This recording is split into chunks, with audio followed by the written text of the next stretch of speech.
Ketika matahari bersinar sangat terik, pernahkah kalian berada di luar ruangan? Bagaimana rasanya?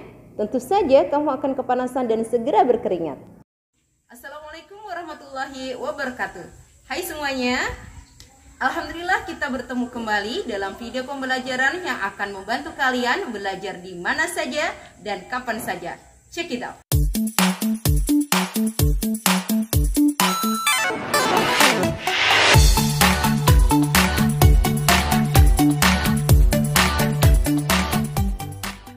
Kali ini kita akan membahas tentang 1.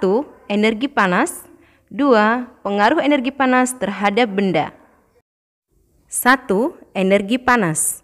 Benda yang dapat menghasilkan energi panas disebut sumber energi panas.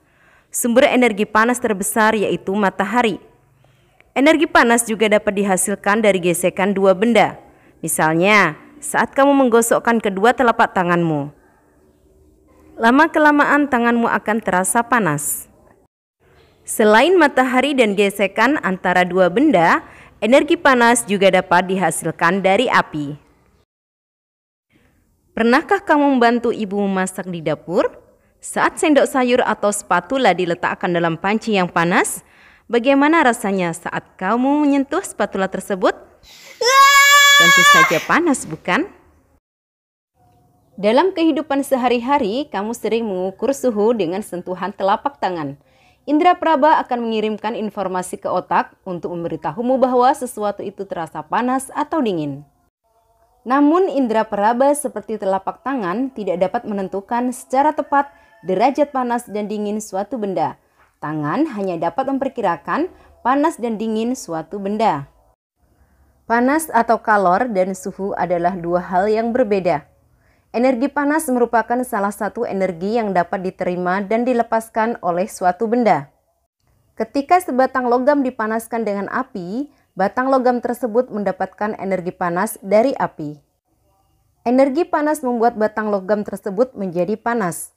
Ketika batang logam tersebut panas, suhunya meningkat. Ketika batang logam menjadi dingin, suhunya menurun. Suhu adalah besaran yang menyatakan derajat panas suatu benda. Suhu suatu benda menunjukkan tingkat energi panas benda tersebut. Satuan suhu yang digunakan di Indonesia adalah derajat Celcius. Alat untuk mengukur suhu disebut termometer. Satuan panas dinyatakan dalam kalori dan diukur dengan kalorimeter. Sekarang kita masuk pada pembahasan kedua. Pengaruh panas atau kalor terhadap benda. Semakin tinggi suhu suatu benda, semakin panas benda tersebut. Pengaruh panas terhadap suhu zat yaitu, jika suatu zat menyerap panas atau kalor, maka suhu akan naik. Jika suatu zat melepas panas atau kalor, maka suhu akan turun. Energi panas dapat mengubah benda. 1. Pemuaian, yaitu perubahan suatu benda menjadi bertambah panjang, lebar, luas, atau volumenya karena terkena kalor atau panas. 2. Penyusutan, yaitu perubahan suatu benda menjadi berkurang panjangnya, lebar, dan luas atau volumenya karena terkena suhu dingin. Pemuaian dan penyusutan bisa terjadi pada logam, udara, dan air. Contoh peristiwa pemuaian dan penyusutan benda karena perubahan suhu dalam kehidupan sehari-hari yaitu 1. Kaca jendela.